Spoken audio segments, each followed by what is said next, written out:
All right, Kyle Tucker with The Athletic. We're going to start with you. Yeah, Cal, I just wondered, are you feeling like you're going to have Keon when the season starts available? And then also just how do you feel confidence-wise about the status of the three teams coming there to Lexington this weekend, and everybody's going to be able to safely get there and get this thing teed off? Let me key on first. I do not believe he'll be here the first week. It's day-to-day kind of stuff, but he hasn't done live stuff yet. So we got to get him doing live stuff, even though he's conditioning and doing all the other stuff. Until he's in there, I don't feel comfortable. Second thing, this thing is, we don't control it. It controls us, this virus. And so I just heard Mississippi now is out until December 7th. What I'm doing is everything I can to mitigate here. We're in the lodge. You guys know, anybody that knows us knows this situation. We're in the lodge. Nobody else is in there. They got their own bedroom and bathroom. The chef cooked their meal there. He's there. He gets tested. They walk across the parking lot to our practice facility. No one is in the offices. So there's no like it can go through the system. There's no one in here. And so you have us and the women on different sides. We come in different doors. We don't see each other. The problem is when we start playing. The good news is they're saying that of all the sports, they don't believe anyone has caught it from the playing field or the court. They think it's meal rooms, hotels, planes, buses. It's contact with others outside of that area. And we've done a pretty good job. So all I can tell you is even though we think we're doing good, we're wearing those chips to every practice, every scrimmage. We're having the officials wear it, the managers, the coaches, to mitigate all this. I just want to make sure our kids are safe. We're talking right now, and I've never done this before, but we may travel on game day. Like game day. Like you say, why would you travel on a day of a game? Wouldn't you be better being rested? Yeah, but it's another hotel stay. We're going to have our personal bus bust to wherever we're playing so that when we get off that plane, we're on a bus that's sanitized with the bus driver we know. And then go to the gym if we have time to shoot around. If we don't, we don't. We go to the hotel, lay around for an hour or two, have a pregame meal, play the game, immediately get on our own bus on that plane that didn't leave. It's the same plane we came in. We get on it, we go. We may have face shields and I may be overdoing it, but I'd rather be safe than sorry. Al, just as of today, are all three teams good to go? Yeah, I called Brad last night and asked when they're getting they've been good, and they've had another test yesterday. They'll get it back today in Detroit. I'm hearing Moorhead has been good in Richmond. So it appears as though we're good to go, but that's today. All right, next up we'll go with Daryl Bird, and then John Haley will be after him. Good morning, John. Your thoughts on moving the tournament, March Madness, to Indianapolis, perhaps, and might we see an actual S-curve seating for the first time? Well, this, I got to give it to Mitch and that committee that bubbling it up is the safest way for these kids to play basketball. Having 6 courts in Indianapolis where they can play, and kind of like the old NAIA, if you remember, where there'd be 32 teams come in, and when you lose, you're out. You're on the bus, you go home. And they just play it down. They told me the reason the NBA bubble, the basketball, was so good is because the teams didn't have to travel and they got in a rhythm of playing. So the rhythm they didn't want was 3 or 4 days off and have to play. They wanted to play every other day. Well, you know what? We can kind of do the same thing. And it hurt us here in Lexington because we had the first and second rounds, but this wasn't about Lexington. This wasn't about Kentucky. This is about we're in an environment that we feel this is the best way. And I agree with them. And so I think what they did and the stance they took, I think was a good one. All right, John Hale, you got next. You talk about the unpredictability of the virus. I'm just wondering, what's your comfort level with having fans at these games this week, and what effect is limited crowds going to have on the product we see? John, I imagine your hair looks really bad. Is that why you don't have a picture? No, I'm in my car. That's why. I got a haircut, though. Okay. So, what did you ask me? Fans. Oh, fans. What's your Well, comfort level of fans? yeah. So here's what I would say. The team that gets hurt the most, and forget about financial or anything else, by not having fans or only having 15% or whatever, is Kentucky. And the reason it is, people come into this building are always playing in front of 20-some thousand. And it's a big advantage for us. Our fans and our fan base in that building play a big part in our success. I don't know what our record is during my 11 years here, but I think it's pretty high in this building. Well, if it's just a building and a court, we don't have the advantage we usually have. So it's going to hurt us more than anybody else. My hope is we figure out a way that fans that want to come to the game can be tested so that people are comfortable being in our building, not just with the thermometer and saying, okay, they don't have a fever, because there's asymptomatic people. But there's a test given a couple days before. Now, a test isn't the vaccine, but people will feel more comfortable having a mask on, having social distance. Maybe we can get more in our building if we figure out a way to try to test so that everybody's comfortable that, look, and maybe we show the rest of the country this is like the only way you can increase the number of fans there.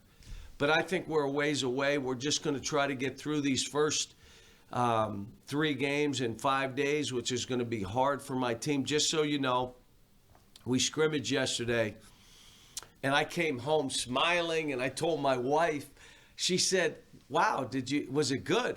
I said, it was our worst scrimmage since I've been the coach here. I've got both feet and hands on the panic button right now.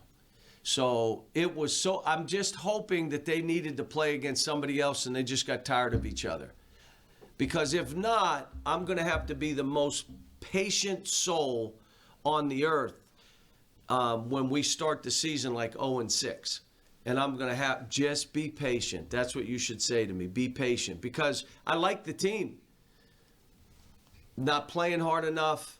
Not enough team defense. Everybody's still locked into their own thing. I need my stuff where instead of making easy plays, I got to make a play. And so it leads to turnovers or putting guys in bad positions that they can't play. We have a ways to go. And again, we got 10 new guys. And I know you do it every year. We have 10 new players. So we're not very good right now. But I think in time we should be okay. All right, next up we'll go with Jerry Tipton, the Herald leader, and then Ian Begley. I'll come to you after that. I was going to basically ask you about young team and not having any exhibitions, not even the blue-white game, to give people a feel. How helpful are those kind of games in a normal year? Well, I'm not worried about giving people a feel. I'm worried about giving me a feel. Like, what is this team? And so, no exhibition. We're not one that we've scrimmaged in the past, but we have none of that. They only played against themselves. They're tired. They're playing our plays, if you know what I'm saying. They know what the plays are. They're playing them against each other. And so it's hard to make a pass. It's, and again, guys, as you're doing this, you and I know there are certain games, certain guys will stand up and other guys will stand up. And by the end of the year, we'll have 7 guys that have scored 25 or 30 in a game. But you're not doing it every game. And we're still, we're not trusting everything. We're not trusting each other. We're not trusting how we're playing. You would say, well, why wouldn't they? Haven't they seen the history of what's happened for the kids? And yes, but I want to do this. So they're still fighting it a little bit. We got good kids. We're asking guys to do stuff they've never done before, which means they're going to be a little uncomfortable. Asking them to create habits they've never had before, which means they're a little bit uncomfortable. You know, we have shot blockers. We just don't block any shots. I don't understand it, but we don't. And, you know, we have length, but we're not really good defensively right now. And I think a lot of it's team defense. But All right, next up, we're going to go with Ian Begley and then Mark Berman. You'll be after that. Coach, thank you for doing this. What do you think about Emmanuel quickly, and what can you tell Knicks fans about what they could expect from him on the court and what he's like off the court? Ian, everybody on this call that's the Kentucky media knows he's one of the great kids that I've coached. And Ian, here's my question, and this is where I'm into analytics, but there are certain things that analytics can't evaluate. One is you can go where you want to go, but you pick a school that's going to be really hard with other really good players, and you may have to take a step back, but you pick that school anyway. How do you evaluate that? Or do you go where they just promise you whatever you want, how many shots? Okay, that's one. How do you evaluate a young man who the beginning of his second year was good enough to start, but I didn't want a 3-guard rotation. I would have 3 point guards in at one time. So the first 7 games, I don't start him. He trusts the process. He trusted me. And by the end of the year, he's player of the year in the league and going away, player of the year in our league. And we win our league by 3 games. How do you analyze that? How do you evaluate? How about this? You may say, here are 2 games that you didn't play very well. But when you look at it, you say, but their team won, and because he wasn't shooting, he didn't shoot as much as he had been shooting, but he defended, rebounded, he had 2 steals. He did other things to help the team win. How do you analyze that? This guy is going to stretch the court, and the NBA has changed. It's about lane touches and being able to stretch the court by the threat of making threes. If you can't shoot a 3, you're not going to be guarded in that league anymore. Second thing is he's played dribble drive downhill basketball with a spaced court. It's going to be spaced more now because of the way the NBA plays it. And I think what you're going to find out is a guy that mentally is ready, is on a mission, is a gym rat, is a culture guy, great faith, big family that unconditionally love him, and he knows it, and he's comfortable in his skin. They made a great one. It was a hell of a pick, I'll tell you. All right, Mark Berman, you got next, and then Noah Goldberg will be after that. Hey, John. Yeah, they're being called the Kentucky Knicks, 4 Kentucky players and Kenny Payne. How does it feel to have so many Kentucky? And, you know, they just added Noel. You know, just are you going to be watching a lot of Knicks games this year? Well, first of all, I watched, Mark, more games because of the bubble, because they came one after the other, and West Coast games were East Coast time, and I got to see more games, and they were the best basketball in the NBA. Would you agree, Mark, that you've seen? Like, unbelievable games. And even before the playoffs, because they were rested, they were on a rhythm, and you saw the best basketball players in the world play. So that's one. The second thing is, yeah, I will be watching a lot of Knick games. Leon is a dear friend. Wes is a dear friend. Kenny, and he's like my brother. And now you got some of my guys there. Nerlens was a great pickup, and let me tell you why. It's time to break through for him. And now what they're trying to do and how they're trying to do it, they're not trying to do it in a hurry. They got a terrific coach, a proven coach, a playoff coach, and now they've just got to build within. And they're going to start doing it. I mean, I think they've got The reason I encouraged them with Kenny Payne, how good can Julius be? Like, he's good. Well, where can we really go? With Kenny there, I think he's got one more guy in his corner to help build his confidence, to train him, to push him. Also, Kevin Knox. Mark, do you and Ian remember what I said when you drafted him? Oh, he's the youngest guy in the draft. Don't expect it overnight. It may take 2 or 3 years. And everybody nodded like you are. And then when he doesn't turn it around right away, they say, well, what's up with Kevin Knox? Kevin Knox, again, let's see how good he can be. And that's why you want a Kenny Payne with you. And I think that the Knicks are on a different path. You may not see right away overnight the results that listen, it took us a while to get here. It's going to take a little while to get us where we want to go, but it took us a while to get where we are. Didn't happen in a year. So let this thing play out, and I think in the end, I think everybody's going to be pleased. All right, next up, we'll go with Noah Goldberg, and then Zach Miskevich will be after that. Hey, John. Looking ahead to the final game of this Bluegrass Showcase, Richmond's a team that really tries to destroy their opponents in assist-to-turnover ratio. Of course, Jacob Gilliard led the nation in steals last year. In your preparation for this game, you have 2 incredibly talented freshmen, Terrence Clark and Brandon Boston, but of course, they're still young guys. How much of your preparation has been to drill into them, stay in control, stay within yourselves when they're going up against, as you talked about experience, a much older, controlled, experienced team that really tries to expose indecisiveness? We haven't, because we have Moorhead, they haven't heard me talk about Richmond. There are things that we're doing in practice to try to prepare them. So the day in between the Richmond game, we say, you remember all this stuff we were doing? Here's why we were doing it. Their experience, their ability to control the game, to make you play through every possession. If you play 15 seconds, you're getting beat. You got to play the whole possession. On offense, because of how they play, you cannot take high-risk plays. You got to be efficient offensively. Attack and run and get in the lane. But you're not making a 50-50 play. It's got to be a 70-30, 80-20, or don't make it. If you're going to take a bad shot against them, you take it late in the clock.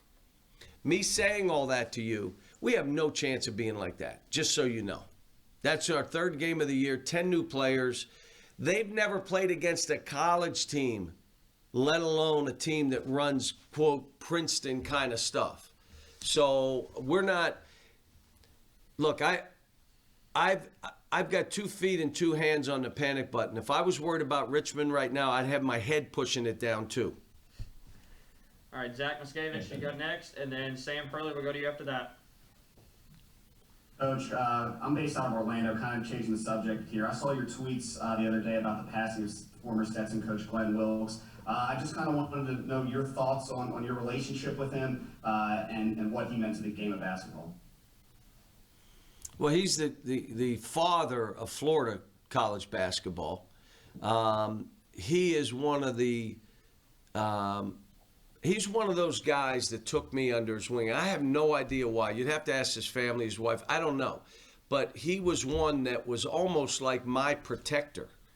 But I got a great story for you. And I told him this. He loved this story. I'm taking Tony Barbie. I'm coaching at UMass. And I'm taking my team to play at Purdue for Tony Barbie. That's the only reason. Tony was from Indianapolis, and I said, every one of my freshmen, before you leave here, will be able to play in your hometown. That was one of my things back then. So we're on the bus, and Purdue is playing Stetson. It's probably 91. We're on the bus, and Stetson makes a run. And my team is cheering for Stetson. I pull the bus over and stand up and turn that radio off. Are you out of your mind? If Stetson wins this game, we got no shot at beating Purdue, so stop. Stetson won the game, if you remember. And we had no shot. We got in a fight in the hallway. No, they fought us in the hallway. Like, as we came down the same tunnel, oh, they were throwing my guys against the wall. My guys, what's wrong with you? And we got beat by 30. I mean, it was like, and I tell him, you cost us a butt whipping. And he loved the story. But, you know, as a coach, as an organizer, he was the first one that ran camps and told us how you run a camp, how you teach young people, how you organize it, how you do this so that they benefit by this experience. He was the best. But aside from the basketball, always had a smile. Like, he was older, and George Raveling got sick and was in the hospital. And I went out to see Coach Rav, and he said, Coach Wilkes is going to be here tomorrow. What? He flew cross country. Now, I'm telling you, this was maybe 2 years ago, so he was 88, 89, cross country to go to the hospital to see George Raveling. When he was your friend, he was your friend, and he was your protector. And that's why I said what I said. I was just so sad. And Coach Rav hit me right away. Said, Coach Wilkes died last night. And it was a pit in my stomach. All right, Sam Furley, you got next. Adam Zagori, you're after him.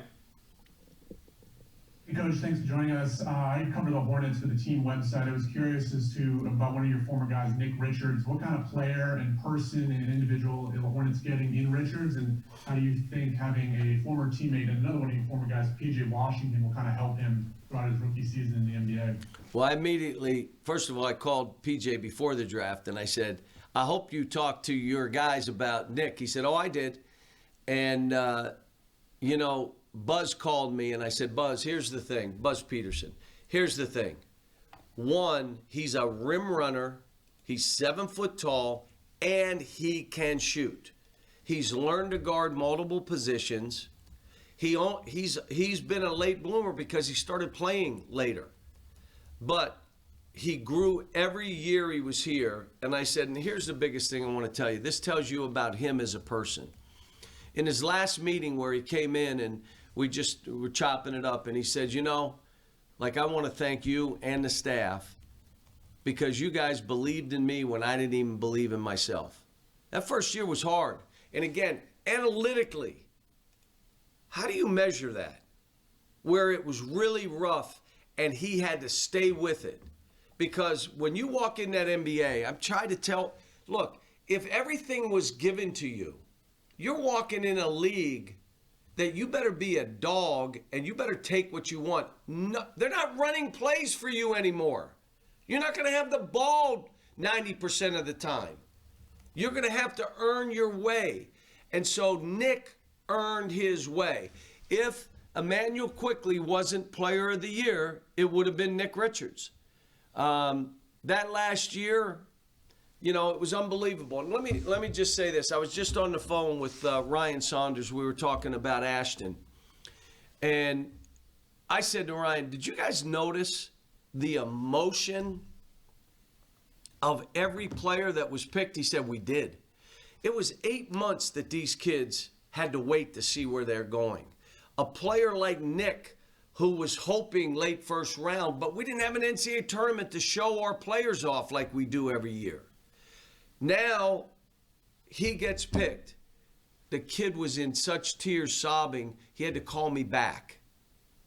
So, because I had him on FaceTime and I could see, he said, Coach, let me call you back.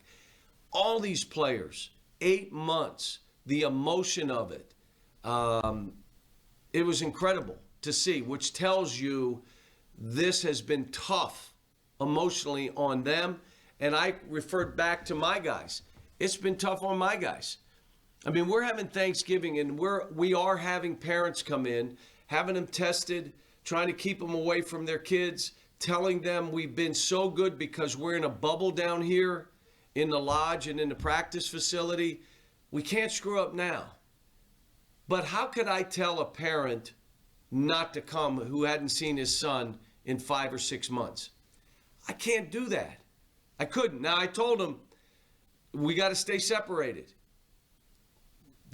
We're hoping there are going to be fans at our games, but if they're not, they're not. I can't let you in practice You cannot come to practice. No one is in our practices. All this makes it hard on the kids I have who are 17, 18, and 19. So this has been a rough road for the kids. And like I said, another team, Ole Miss now not opening up till December 7th. I mean, and the virus it's controlling all this. Guys, got about 5-6 minutes left. Doing our best to get around to the questions. Adam Zagoria, you've got next. After that, Alex Walker. Yeah, hi, John. I'm going to just give you one more next question here to follow on Ian and Mark. They didn't make any big free agent signings here really with no Gordon Hayward and no Fred VanVleet, but they do have the 4 Kentucky guys. What kind of DNA do those guys bring to the team, and what can fans kind of realistically expect from this team? And also, if you could just talk about Khalil Whitney signing with Charlotte and the opportunity he has there. Yeah, I was so happy for Khalil. I hit him before the draft and wished him well and tell him I'd be watching. And anybody that called me about Khalil, I said, one of the great kids. He still texts me. It didn't quite work out the way he wanted it to. But he is a great kid and a great talent. And he's going to get a chance. Here's the greatest thing about the NBA. There's no politics in this. Either you can play and make it or not. It's not about race or religion. Players know who can play and who can't play. More than coaches know. And so all these guys, whether they're drafted first round, lottery, late first round, second round, or like Ashton Higgins, you're going on a two-way, which this year, a two-way, you're with the team. He's like he got drafted. So now, prove yourself. You're there. You're in camp. Well, if I would have been drafted, you're in there. There's no politics. It's can you help them win? Do you have what it takes? That's why I love it when I see kids sign. E.J. Montgomery going to Milwaukee. It's the greatest place for him. He's going to go against other guys that look like him, the length of him, and see the fight. And now when I said to E.J., you're fighting for survival. You're fighting for your life. And he hit me back, I got you, coach. Now, let me say this about the Knicks not signing anybody. The Knicks are not going to do anything now to try to win 10 more games now and screw up the next 15. They're not going to do it, in my opinion. And that's not talking to Leon. That's not talking to Wes. It's not talking to Scotty. None of those guys. I'm just telling you, I knew early on, Leon, and they talked to me about what they were trying to do and how they were going to do it. And if they could snatch somebody that could help them win, but they're not going to do it to where it hurts the next 7 years. So I will tell you what I like is my guys now have an opportunity on the biggest of big stages to go prove themselves. And now I think what you're going to find out, they're going to be disciplined because that's what Tibbs is. They're going to play defense because that's what Tibbs is. They're going to take it isn't going to be the fancy. That's not who he is. It's going to be we're going to get this done. We're going to play fast, but we're taking good shots. I think the guys that he has, they're going to make a step. Do they need more to make the next step? Yeah, they do. I mean, it's a players' league. You have 3 All-Stars, you'll be one of the last 4 teams standing. You have no All-Stars, it's hard to get in that play. It's just hard. And now, can you develop All-Stars with the guys you have? Can you then bring in? That's what they're doing. So I think the Knicks will be fine. And Eric, because my answers have been very, very short, we'll go a little bit longer so that some of you guys get hit. I have, my feet are off the panic button right now, so I feel a little bit better doing this than having to watch game tape and practice tape and go like, oh my gosh, what am I doing? Actually, guys, we got 3 more because I got Davion Mintz waiting. So we're going to go with Alex, Jeff, and then Justin, and then I want to get Davion in here. So Alex, go ahead.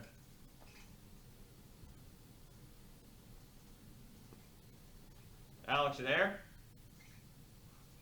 Going once, going twice. All right, moving on. Jeff Drummond, you got next.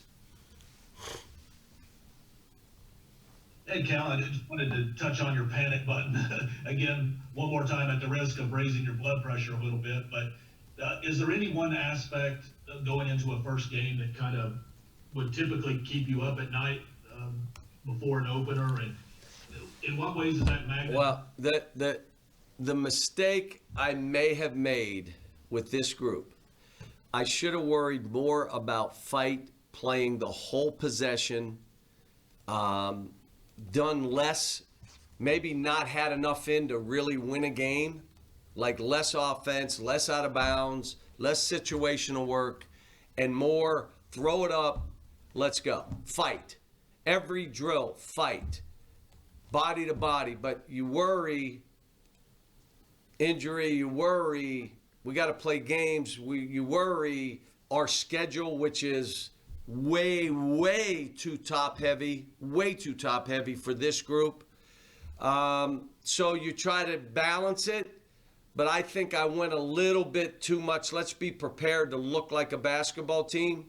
One of the teams I coached here, my first year, was the worst execution team I had, but they would fight, and we won a lot of games.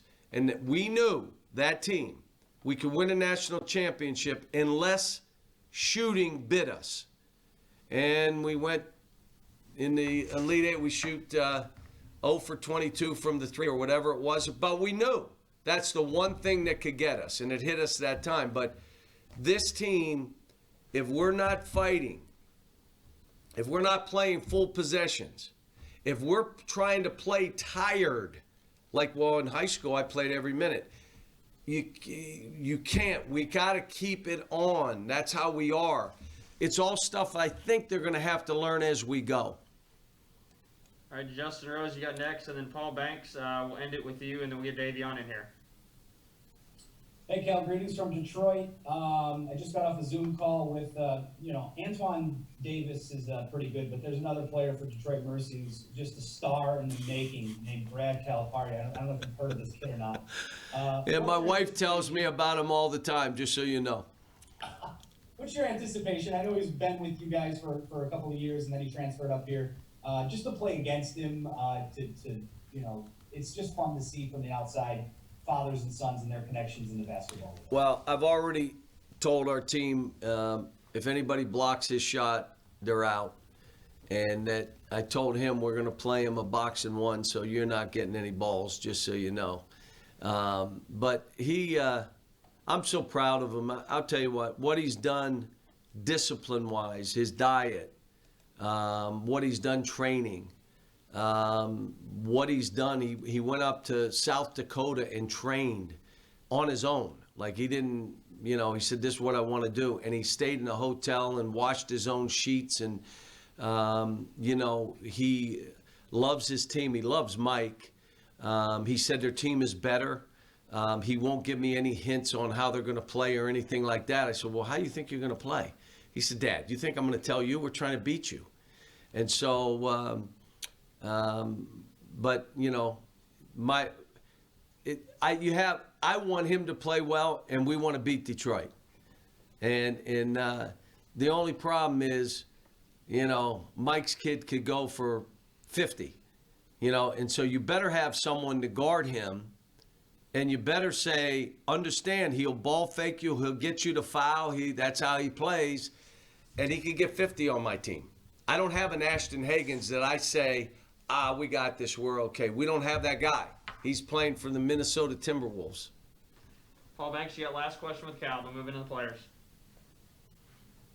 Thanks for doing this, and thanks for staying late. I know you already alluded to earlier with 10 new players, and like you said, this is something that you do every year at Kentucky, the churning, the turnover. But does this feel like really uncharted territory? I mean, is this more than just business as usual? Is there any team that's had this kind of turnover and youth and inexperience that you can think of?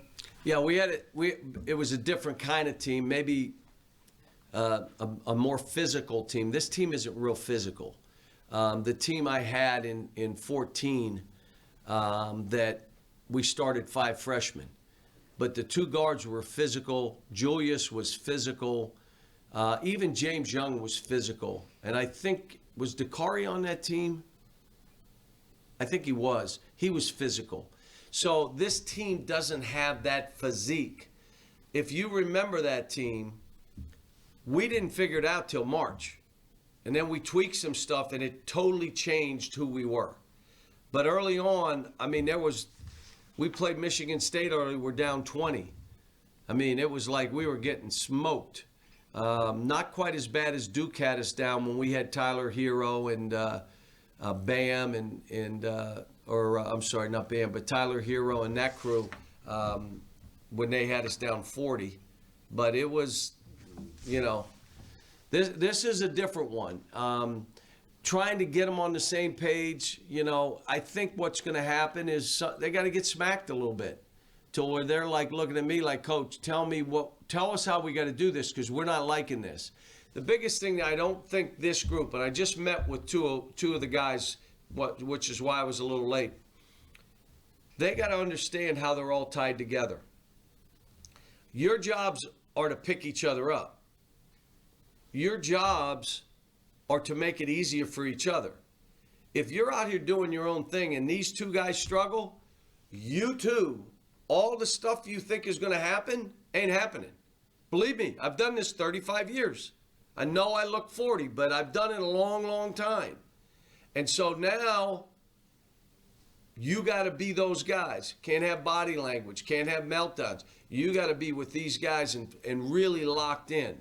Yesterday showed us that we have that in us. Oh my gosh, let's hope we got it out yesterday. Because if that becomes who we are, whew, All right, guys. it's going to be rough. Guys, we're going to end it there with Coach Cal. We'll have Davion in here in just a second.